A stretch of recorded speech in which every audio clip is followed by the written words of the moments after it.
একে বসেছে ব্রডকাস্টার আর তাতে করে এই বিভাগে পড়েছে আইসিসি।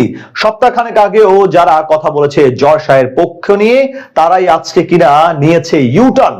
প্রকাশ্যে দিবালোকে সমালোচনা করছে আইসিসির, সেই সাথে বাংলাদেশি সিদ্ধান্তকেও জানাচ্ছে সাধুবাদ। ব্রডকাস্টদের এমন কর্মকাণ্ডে এখন কপালে চিন্তার ভাঁজ ক্রিকেটের সর্বোচ্চ নিয়ন্ত্রক এই সংস্থার।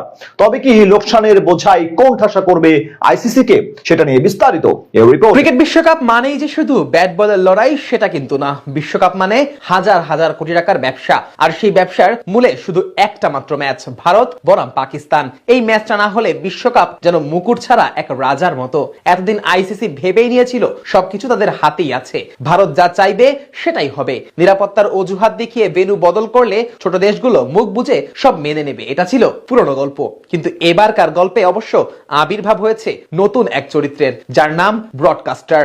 বিশাল এই আর্থিক মহাযজ্ঞের সাথে ব্রডকাস্টারদের নাম জড়িয়ে থাকায় নিজেদের খেয়াল খুশি মতো সিদ্ধান্ত নেওয়ার সুযোগটা কমেছে আইসিসির। বিশ্বকাপের টিভি সত্ত্ব কিনে বসে আছে স্কাই স্পোর্টস এর মতো বড় বড় প্রতিষ্ঠান। ক্রিকেটের প্রেমে পড়ে তারা এই বিশ্বকাপে টাকা ঢালেনি, বরং বিপুল মুনাফা লাভের আশায় এত বিনিয়োগ করেছে। আর সেই মুনাফার সবচেয়ে বড় অংশ আসে ভারত পাকিস্তান ম্যাচ থেকে। এখন ধরুন সেই ম্যাচটা যদি না হয় তাহলে কি হবে? বিজ্ঞাপনদাতারা টাকা নিয়ে নেবে, সাবস্ক্রিপশনের পরিমাণে ধস নামবে, কয়েক হাজার কোটি টাকা কার্যত ভেস্তে চলে যাবে। এই বাস্তবতা বুঝেই এবার বেঁকে বসেছে ব্রডকাস্টাররা। তাই তো মাত্র কয়েক দিনের ব্যবধানে মত বদলে যাচ্ছে মার্ক বুচারের মতো বিশ্লেষকদের। যেই বুচার কদিন আগেও বলেছিলেন বাংলাদেশকে বাদ দেওয়া ঠিক হয়েছে, আজ সেই বুচারই বলেছেন পাকিস্তান মাস্টার স্ট্রোক খেলেছে। হঠাৎ কি এমন হলো যাতে এভাবে ঘুরে গেল ব্রডকাস্টাররা? মূলত এখানে রয়েছে কোটি কোটি টাকার খেলা। স্কাই স্পোর্টস আইসিসির অফিসিয়াল ব্রডকাস্ট পার্টনার। আইসিসির সাথে তাদের চুক্তির অঙ্ক প্রায় $300 মিলিয়ন।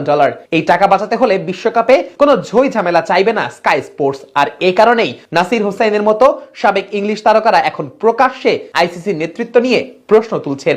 আইসিসি কি আদৌ নিরপেক্ষভাবে বিশ্ব ক্রিকেট চালাতে পারছে, নাকি সবকিছু এক দেশের ইচ্ছাতেই হচ্ছে?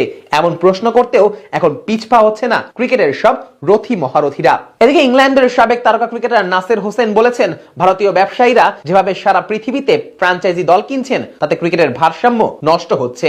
ভবিষ্যতে এই ফ্র্যাঞ্চাইজির ক্ষমতা ব্যবহার করে পাকিস্তান বা বাংলাদেশের ক্রিকেটারদের কোণঠাসা করা হতে পারে, এই আশঙ্কাও তিনি প্রকাশ করেছেন। মানে স্কাই স্পোর্টস এখন আর লুকোচুরি করছে না, তারা সরাসরি বুঝিয়ে দিচ্ছে আমাদের টাকায় খেলা চলছে, আমাদের ক্ষতি হলে আমরা চুপ থাকবো না। ফলে আইসিসি এখন দুই দিক থেকেই চাপে আছে, একদিকে ভারতীয় প্রভাব, অন্যদিকে বিশ্বকাপের অর্থনৈতিক বাস্তবতা।